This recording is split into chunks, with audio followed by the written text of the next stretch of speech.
They're meant to radicalize the debate. And so, of course, all those sites and radio shows attack me. You know, their latest thing is they create fake Facebook accounts saying that they are Rothschilds. We accept anybody to our Facebook accounts, and there's a bunch that aren't even mine. And then they say, look, it's a Rothschild. Alex is with a Rothschild. And then the same Facebook account has someone saying they're Elvis. Look, Alex is with Elvis. He's alive. That's the best the feds can come up with? And that blew up in their face this week. I noticed those Fed-run sites took all that down because it totally revealed them. I mean, you know, just continue it. Continue all of it. Reveal yourself. Show us who you are. Come on. Make up even more lies about me. Say I'm threatening to kill people, threatening to kill them, or threatening to kill the president. Go ahead, lie. Get even more wild with your lies. I got the truth. And it'll cut you down politically any day of the week. I got a sword that's on fire that you can't stop. You understand that? You can't stop me. You can't destroy me. You can kill me, but the idea is out there and is never going away. Because what we do is the truth. It's evergreen. It just keeps going and going and going. And everything the establishment does is based on lies and deceit and spin. And so all your info only hurts you. You're firing blanks. Here's another one from prisonplanet.com. Racist provocateur posing as Tea Partier threatens to shoot Obama. And we've confirmed this with the Sheriff's Department in Oklahoma, and this is happening everywhere. We get these calls here over the years at the office with unknown numbers. And they call up leaders and they say, hey, let's get violent. Hey, we ought to try to assassinate Obama. And all over the country, they're making call after call after call after call, trying to set people up while they put out the news that we are calling for this. But it's not going to work. Hold fast, ladies and gentlemen. Paul Joseph Watson, either the feds are up to their old tricks again, or some of the individuals behind the Crash the Tea Party campaign are taking things too far. Muskogee Tea Party leader Jameson fought. And it goes on from there.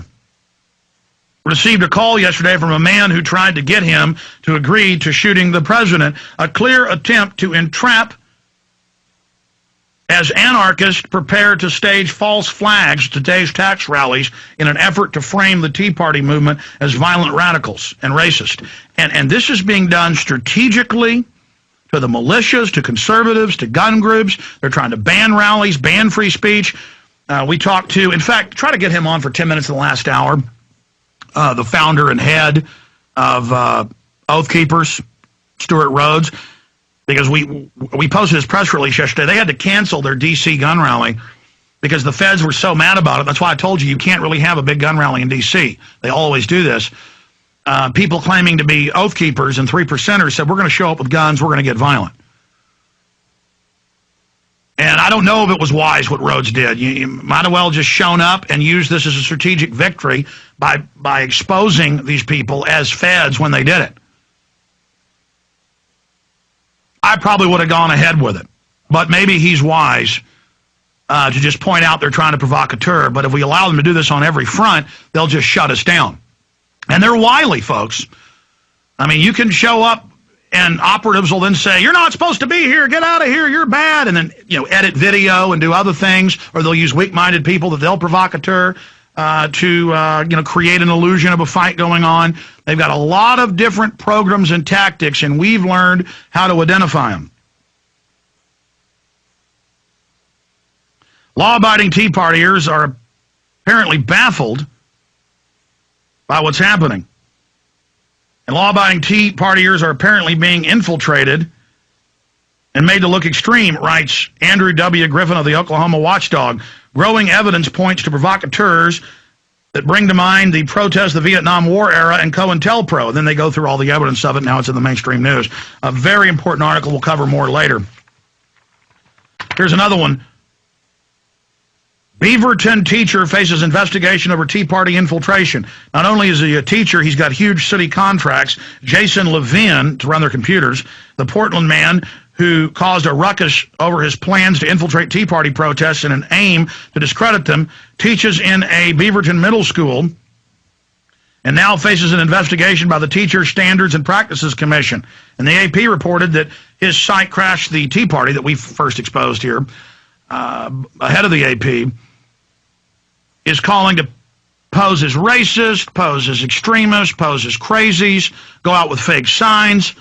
This is racketeering, in my humble opinion. And, of course, an older article, '08 race worker held in damage to Colorado HQ, Denver Post, Democratic Party headquarters.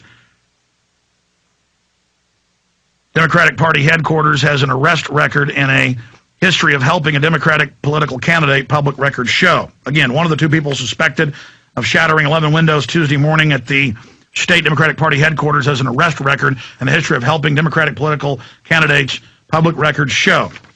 And it turned out they pled out on it.